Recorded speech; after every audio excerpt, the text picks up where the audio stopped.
Have you ever just wished you could have real, solid certainty about the big questions in life?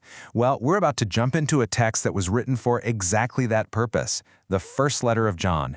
And you'll see it's not just a letter, it's more like a powerful guide built around a series of tests. Tests about what we believe, how we live, and how we love, all designed to give believers a truly unshakable assurance.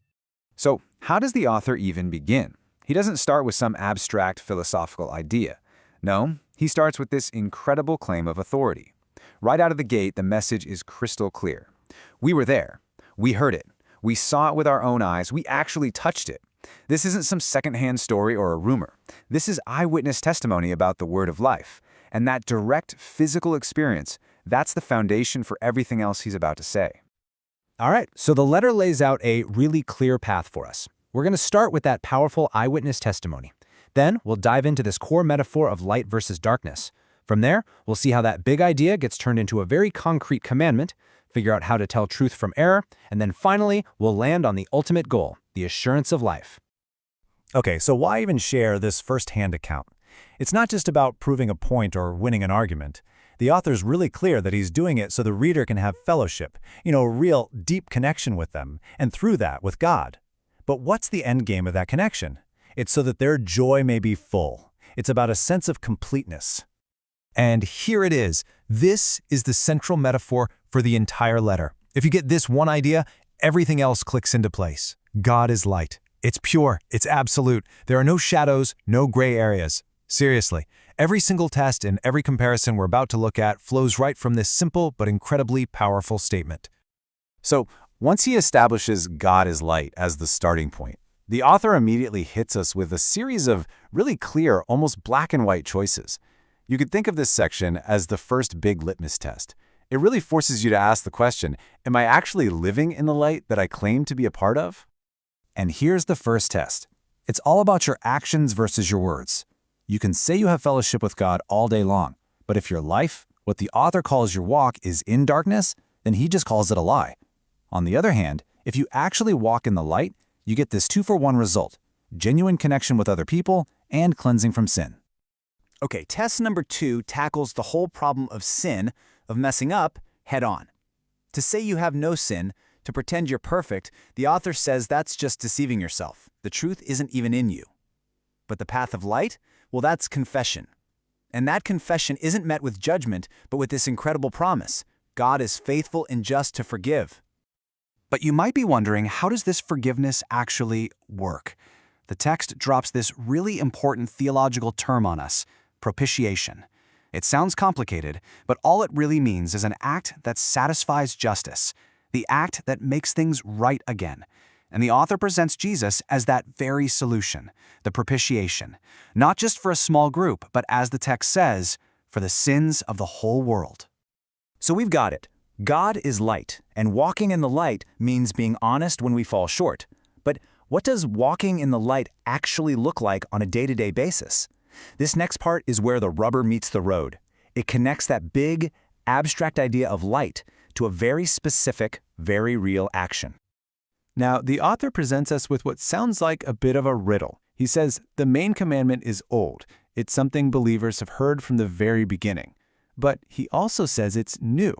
So how can it be both? Because, as he puts it, the true light now shineth. The arrival of Christ basically gives this ancient command a whole new urgency, a new depth of meaning. And what is that commandment? It's to love one another. That's it. For the author, this is the ultimate, non-negotiable proof of where you stand. You can say you're in the light all you want, but if you hate your brother, you're still in the dark. Real, genuine love for your brother is the evidence that you are living in the light. It's really that simple and that stark. Now, the author knew that the people he was writing to were dealing with a lot of confusion from, as he puts it, many false prophets.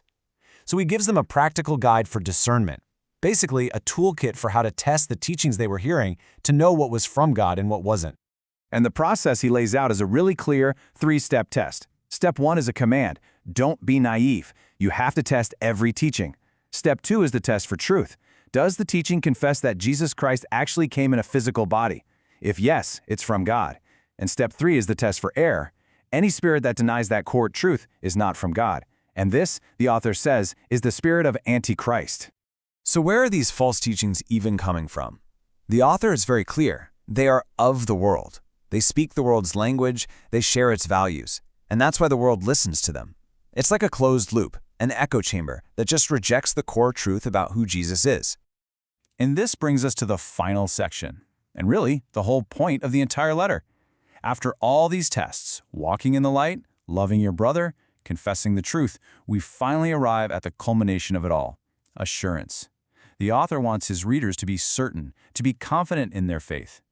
And here we get to what is probably the most famous line in the entire text. The argument actually elevates from God is light to something even more profound. God is love. In a world full of gods you had to appease, this was a radical, world-changing idea. Love isn't just something God does, it is who God is. And the implication is immediate. If you're born of God, you will also love. A failure to love is a sign you don't really know God at all. The author brings his main litmus test back one last time, with just stunning clarity. He's saying you cannot separate your love for God from your love for people, period. To claim you love a God you can't see while hating a brother or sister you can see is, in the author's very blunt language, the mark of a liar.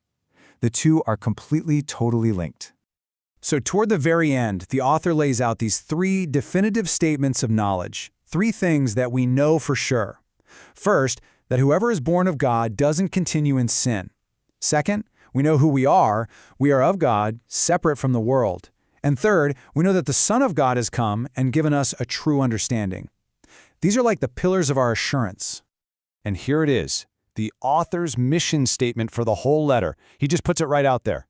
I have written these things to you so that you may know that you have eternal life. It's not about hoping or guessing or just kind of wondering. The whole goal is absolute, confident knowledge. It's about assurance. So we end with this really radical claim. Perfect love casts out fear. And that leaves us with a huge question, one that goes way beyond this ancient text and right into our own lives.